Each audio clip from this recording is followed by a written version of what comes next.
In this lesson, we're going to implement multi-level functionality.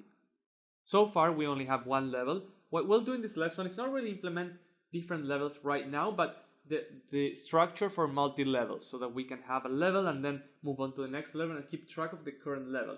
We'll restart the game state, but with a different parameter each time. That parameter will indicate the current level.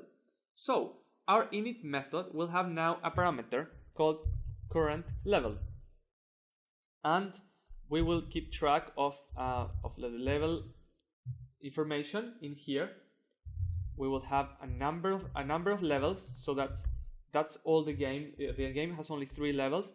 Once you pass the 3 levels, it'll send you back to level 1, and we'll keep track of the current level. So current level will be this parameter current level. If that wasn't entered, if that was entered, it will be that. So if current level exists, then current level will be current level. But if it doesn't exist, so if you didn't enter this, such as when you start the game, then it will just be level 1, because that's where you normally begin. So I'm gonna add in here so that we can keep track of our current level. Current level plus this dot current level. So at the start, it will obviously show a number that we are on level 1. The length of the level is in time. So in our load level method, we have the duration. I'm gonna make it a lot shorter so that we can test this functionality. Once we reach that duration, if you're still alive, it means that we move on to the next level. That's how it's gonna work. You could alternatively have other kinds of measurements, like when you kill an X number of enemies, or just whenever, or when you kill a boss. But in this case, I've done it based entirely of time. So we need a timer. I want to call this end of the level timer.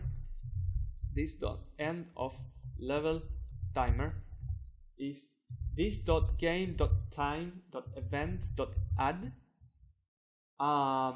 The time is going to be this dot level data dot duration times 1000, because it needs to be in milliseconds, not in seconds. We're going to have obviously a callback function, and don't forget to pass the context so that we can use this inside. I'm going to type in here so that we record this level ended. So what's going to happen then if this dot current level is less than the number of levels, so if we still have levels ahead, then we should move on to the next level. Otherwise, we're going to move on back to level 1. So else this dot current, this actually should be current level equals 1, and in this case we will just make it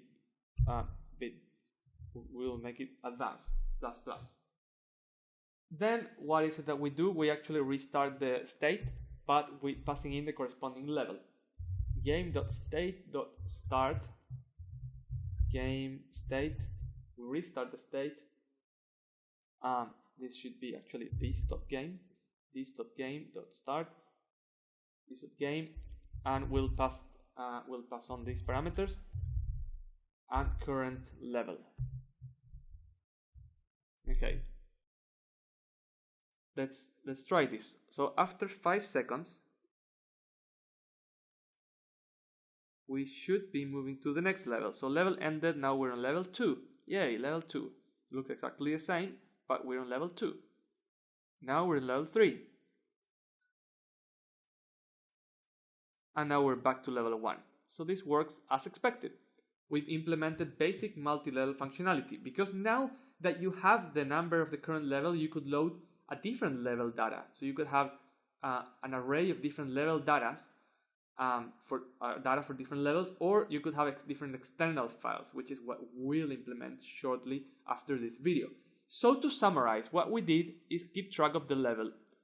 Each level is loaded. The game state loads one level, which is specified in current level. If there's no current level entered, our level is level 1.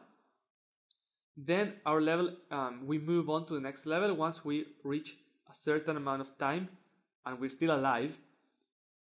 In that case, we will we restart.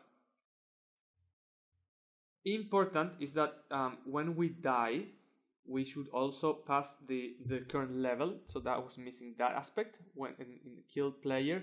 If you wanna make the player start all over, you can do this. If you wanted to start on the level it died, don't forget that you need to pass it, and then you could check if it has enough lives. It can stay on the same level. If it doesn't have lives left, it has to go back to the start, and you can show a game over message. So there's so many things really that you can do, and this is a very basic skeleton of multi-level games.